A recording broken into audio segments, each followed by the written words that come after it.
మొత్తం స్టడీ చేశారు ఆంధ్రప్రదేశ్ ప్రజలు ఈ కేసుని. ఇప్పుడు మళ్ళీ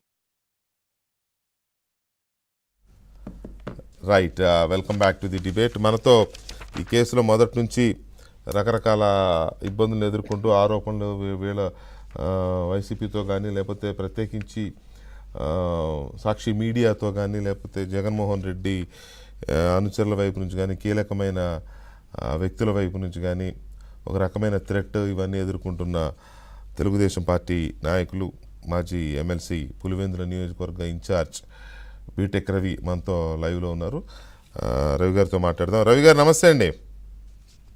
నమస్తే రవి గారు, ఇవాళ ఫుల్ పేజీ ఆ రోజు మర్డర్ జరిగిన తర్వాత ఎలాగైతే నారాసుర రక్త చరిత్రను రాసినారో, ఇవాళేమో చాలా క్లియర్గా మీ అందరి పేర్లు పెట్టేసి ఒక్కొక్కరికి ఒక్కొక్క స్టోరీ ఇచ్చినారు, పాత్రలు అనమాట. ఒక్కొక్కరికి ఒక్కొక్క పాత్ర ఇస్తూ ఇచ్చినారు.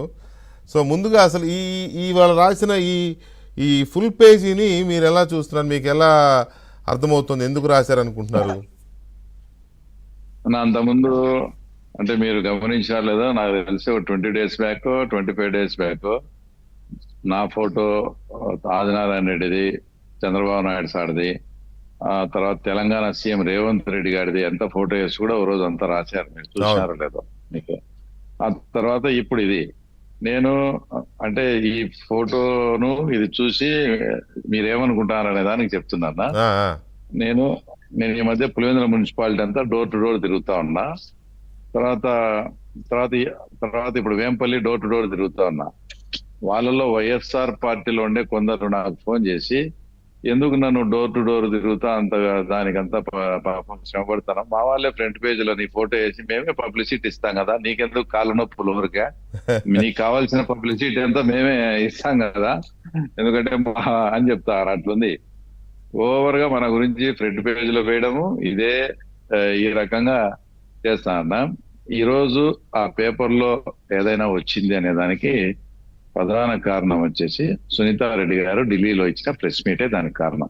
అవును, ఆ ప్రెస్ మీట్ లో ఆమె చెప్పిందో అక్కడ వాళ్ళు ఏదో అడిగినారో నాకు తెలియదు, కానీ మేము అంటే నాకు ప్రజల మద్దతు కావాలి, ప్రజా తీర్పు కావాలని ఆమె నర్మగర్భంగా మాట్లాడడంతో వీళ్ళు గుమ్మడికాయలు దొంగలంటే భుజాలు తడుముకున్నట్టు ఏదో అప్పుడే మాకు ఆమెకు అంతా డీలింగ్స్ మాట్లాడుకున్నట్టు దాంట్లో రాసినారు కదా. ఒక పత్రికా అధిపతి అంటే ఇంకా పత్రికా అధిపతి అంటే ఎవరున్నారు నాకు తెలియదు. ఇంకా ఆయన మాట్లాడినట్టు, వాళ్ళిద్దరిని కలిపినట్టు, ఆమె అప్పుడే ఎంపీకి పోటీ చేస్తున్నట్టు, ఆమె ఎంపీకి పోటీ చేస్తే ఎక్కడ అవినాష్ ఓడిపోతాడో అని భయంతో అది మేము కాదని మనలా స్టోరీ అంతా రాసుకుంటా వచ్చినారు. దాంట్లో ప్రధానంగా మనం గమనించాల్సింది ఏంటంటే ఒక ఐటమ్ పెట్టారు, వివేకాన్ని చంపితే లాభం ఎవరికి అని. అంటే మిగతా విషయాలు పక్కన పెడితేనా, నా విషయంకి వచ్చేటప్పటికి నేను అప్పటికే వివేకానంద రెడ్డి మీద గెలిచాను. 2 years నేను ఎమ్మెల్సీగా ఉన్నాను, ఇంకా 4 years నా టర్మ్ ఉంది. నేను అప్పుడు తెలుగుదేశం పార్టీ ఎమ్మెల్యే క్యాండిడేట్ కూడా కాదు. అప్పుడు ఆయన చంపితే నాకేం లబ్ధి వస్తుందో వాళ్ళు చెప్పాలా క్లారిటీగా. నేను ఎమ్మెల్యే క్యాండిడేట్ను కాదు, తర్వాత నేను అప్పటికే ఆయన మీద గెలిచున్నాను. అట్లాంటప్పుడు ఆయన ఏదన్నా చేసిన వల్ల నాకు పర్సనల్ బెనిఫిట్ ఏమొస్తుందో వాళ్ళు దానికి క్లారిటీ ఇవ్వాలా అన్న. ఈ సందర్భం వచ్చింది కాబట్టి